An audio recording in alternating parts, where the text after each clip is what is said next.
Қайырлы күн оқырман. Мисс Қосылайық енді біреуді жеңісті жеткізді, екіншісін жобадан шығарды деген әңгіме. Айгүлді қолдап жатқан адам көп болғандықтан Ақеркеге хейт кеткен секілді. Жоба Сержан сол үшін Айгүлге тигізіп пе өз ойын айта кеткен болатын. Әр түрлі әңгімелер, көбісі үлкен аналарымыз бен жасты жандар. Кез келген адамның қуанышына. Қуансан екі еселеніп қайтады.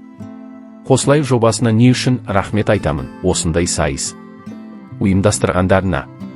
Ал біреуден бір нәрсе сұрау, очко, бал деген болмаған.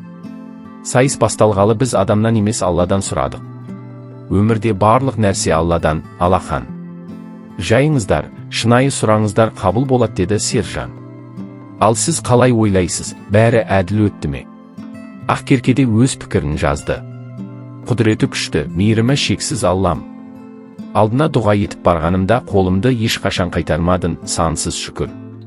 Аллам маған ұлтым мекен өткен елде дүние есігін ашуды нәсір етпепті.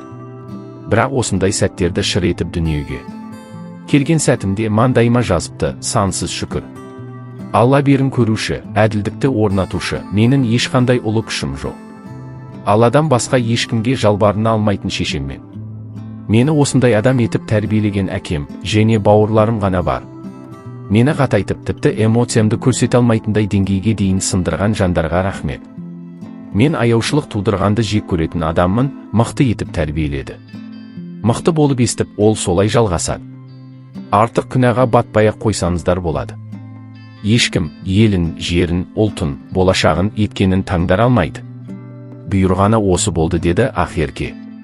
Құттықтап қояйық.